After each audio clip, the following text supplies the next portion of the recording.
Okay so फर्स्टमा बुझ्नुपर्ने भनेको हाम्रो चाहिँ यो कन्ट्रोल स्टेटमेन्ट हो एक्चुअलमा यो कन्ट्रोल स्टेटमेन्ट भनेको के हो त कन्ट्रोल स्टेटमेन्ट भनेपछि त्यस्तो स्टेटमेन्ट हो जो कि हाम्रो प्रोग्राममा जुन फ्लो अफ एक्जिक्युसन हुन्छ द्याट मिन्स प्रोग्रामको फ्लो अफ एक्जिक्युसन हुन्छ उसलाई कन्ट्रोल गर्नको लागि द्याट मिन्स उसलाई म्यानेज गर्नको लागि उसलाई अर्डर गर्नको लागि युज हुने स्टेटमेन्टलाई हामीहरू कन्ट्रोल स्टेटमेन्ट भन्छौँ एक्चुअली के हुन्छ कि तपाईको प्रोग्रामहरु चाहिँ कुनै पनि प्रोग्रामहरु चाहिँ one पछि अर्को द्याट मिन्स एक स्टेटमेन्ट पछि अर्को स्टेटमेन्ट अर्को स्टेटमेन्ट पछि अर्को स्टेटमेन्ट अर्को स्टेटमेन्ट पछि अर्को स्टेटमेन्ट रन भइराखेको हुन्छ सो त्यसरी नहोस् भन्नको लागि कुनै डिसिजन्सको माध्यमबाट या कुनै रिपिटेसनको माध्यमबाट या कुनै जम्प स्टेटमेन्टको माध्यमबाट हामीहरु के गर्न सक्छौं कि प्रोग्रामको फ्लोलाई द्याट मिन्स प्रोग्रामको फ्लोलाई कन्ट्रोल गर्न सक्छौं कि कुन पोजिसनबाट द्याट मिन्स प्रोग्रामको कुन कोडको सेक्सनबाट कुन कोडको सेक्सनमा पठाउनु त सो त्यसरी हामीहरु के गर्न सक्छौं कन्ट्रोल स्टेटमेन्टबाट त्यसको प्रोग्रामको एक्जिक्युसनको फ्लोलाई हामीहरु कन्ट्रोल गर्न सक्छौं एक्चुअलमा यति मात्रै बुझ्नुस् कि कन्ट्रोल स्टेटमेन्ट्स भनेपछि त्यस्तो टाइपको स्टेटमेन्ट्स हो जो कि प्रोग्रामको एक्जिक्युसन्सलाई अर्डर गर्छ तपाई यहीबाट हेर्न सक्नुहुन्छ कि हाम्रो definition control statements enables us to specify the flow of program control that means program controls को फ्लोलाई स्पेसिफाई गर्नको लागि एनेबल गर्ने स्टेटमेन्ट्स नै कन्ट्रोल स्टेटमेन्ट्स हो that is the order in which the instructions in a program must be executed that means यो चाहिँ एउटा अदर मिलाउँछ जसमा चाहिँ हाम्रो प्रोग्रामको इन्स्ट्रक्सनहरु एकदमै दैट मिन्स एक्जिक्युट हुनै पर्ने हुन्छ so next they make it possible to make decisions यो चाहिँ डिसिजन बनाउन मद्दत गर्छ र to perform task repeatedly that means अर्को कुरा चाहिँ रिपिटेडली कुनै टास्क मल्टिपल टाइम्स यदि परफर्म गर्नु छ भनेपछि यो पनि काम गर्छ अर्को चाहिँ हामीसँग jump from one section of codes to another section that means कोडको यो त कुनै सेक्सनबाट अर्को सेक्सनमा पठाउनु छ भनेपछि त्यो पनि हाम्रो कन्ट्रोल स्टेटमेन्टले नै काम गर्छ सो एकदमै क्लियर छ यही डेफिनेसन हामीहरु लेख्न सक्छौं यो भनेको चाहिँ हाम्रो NEB को स्टुडेन्टलाई एकदमै हेल्पफुल हुनेवाला छ सो तपाई यही एक्जाममा यही लेख्न सक्नुहुनेछ कि कन्ट्रोल स्टेटमेन्ट्स भनेको के हो त एक्चुअलमा सो हामीसँग केही टाइप्सहरु छ यसको बारेमा अझै हामीहरु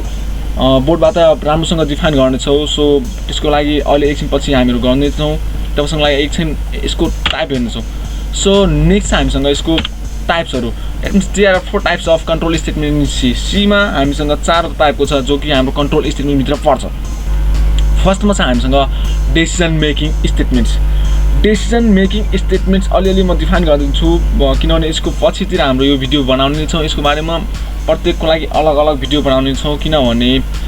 हाम्रो NEB को कोर्स अनुसार गइराखेको छौं सो NEB को कोर्समा सेम एज इट इज यस्तै छ कि त्यसपछि डिसिजन मेकिङ त्यसपछि सिलेक्सन स्टेटमेन्ट त्यसपछि स्टेसन त्यसपछि जम्प स्टेटमेन्ट सो फर्स्टमा हामीसँग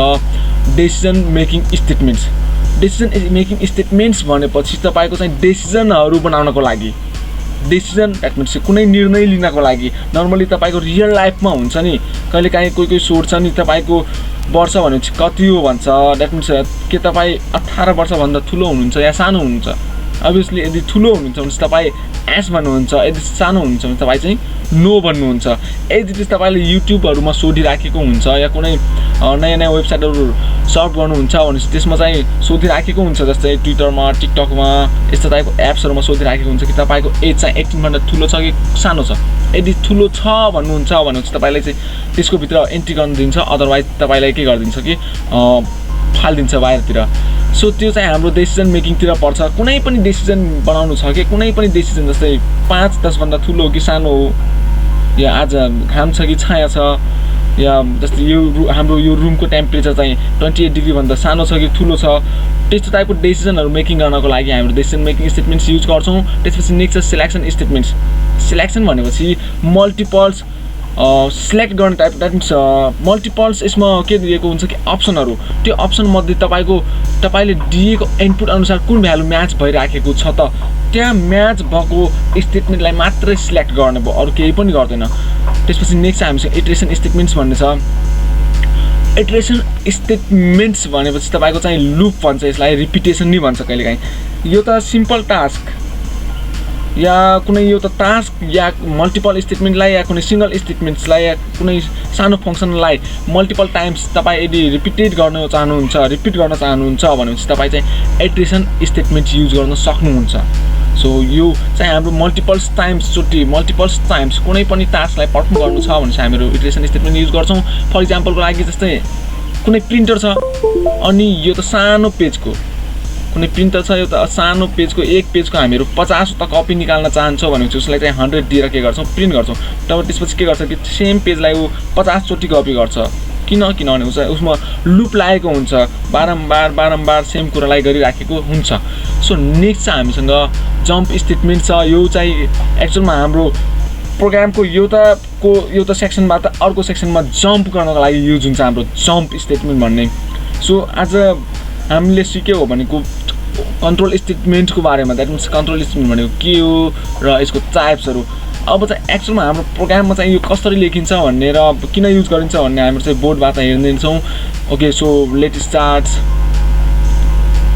ओके, सो कन्ट्रोल स्टेटमेन्ट चाहिँ हाम्रो एक्चुअलमा कसरी फ्लोलाई कन्ट्रोल गरिराखेको हुन्छ, हाम्रो प्रोग्रामलाई कसरी प्रोग्रामको फ्लोलाई कन्ट्रोल गरिराखेको हुन्छ त्यो चाहिँ हामीले यसमा हेर्नेछौँ। सो फर्स्टमा मानौँ यता सिम्पल इक्जाम्पल लिन्छौँ हामीहरू।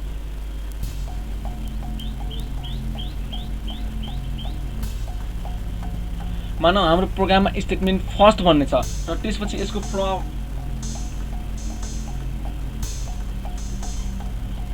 स्टेटमेन्ट सेकेन्ड छ। स्टेटमेन्ट फर्स्ट, स्टेटमेन्ट सेकेन्ड, त्यसपछि मानौँ स्टेटमेन्ट थर्ड भन्ने छ र अर्को मानौँ स्टेटमेन्ट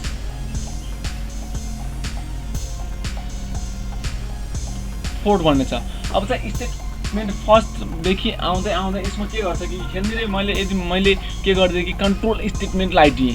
कुनै कन्ट्रोल स्टेटमेन्टलाई दिएँ भनेपछि ऊ चाहिँ के गर्छ कि हाम्रो यो फ्लोलाई यसको अदर गरिदिन्छ, द्याट मिन्स यिनीहरूलाई कन्ट्रोल गरिदिन्छ कि यो स्टेटमेन्ट सेकेन्ड पछि के गर्छ, स्टेटमेन्ट थर्डमा पठाउने या डाइरेक्ट स्टेटमेन्ट फोर्थमा पठाउने या त फेरि कि माथि पठाइदिने, त्यस्तो टाइपको अदरहरूलाई कन्ट्रोल गरिराखेको हुन्छ। सो एकदमै सिम्पल छ, एकदमै यदि तपाईँ इक्जाम्पल लिनुहुन्छ भनेपछि यसको चाहिँ एउटा डिसिजन मेकिङको इक्जाम्पल लियो हामीहरू।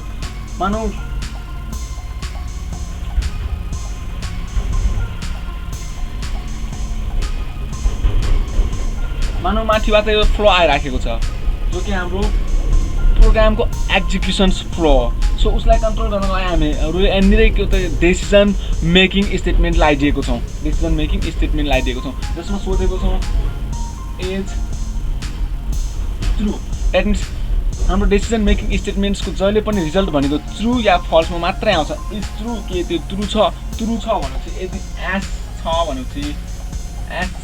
के गर्ने कि अब कुन टास्क पर्फर्म गर्ने त, द्याट मिन्स यहाँनिर मैले मानौ डिसिजन मेकिङ स्टेटमेन्ट लगाइदिएको थिएँ भनेपछि यहाँनिर यदि ट्रु थियो इज ट्रु, द्याट मिन्स हाम्रो त्यो कुनै पनि डिसिजन मेकिङमा कुनै पनि कन्डिसन चेक गर्नुपर्ने हुन्छ, त्यो कन्डिसन यदि ट्रु छ सो के गर्ने स्टेटमेन्ट गो टु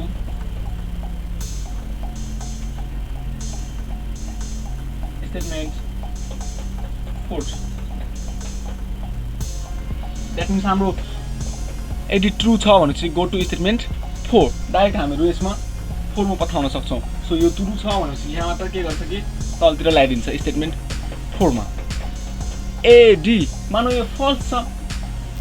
भनेपछि एजीतिर हामीहरू यसैले स्टेटमेन्ट थ्रीलाई नै एक्जिक्युट गर्न सक्छौँ। सो यसरी के गर्छ कि हाम्रो यो कन्ट्रोल स्टेटमेन्ट्सले हाम्रो प्रोग्रामको फ्लोलाई, द्याट मिन्स प्रोग्रामको फ्लोलाई कन्ट्रोल र उसको अदरहरू मिलाइराखेको हुन्छ।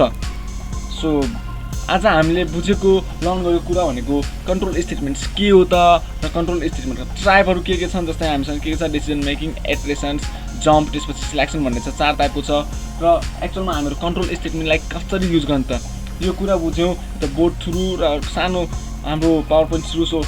नेक्स्ट डे हामीहरू यसको एक्जाम्पल गर्ने नै छौँ यो त डिसिजन मेकिङ स्टेटमेन्टको लागि। सो तबसम्मलाई म बिदा लिन्छु। Okay, bye bye, see you next day.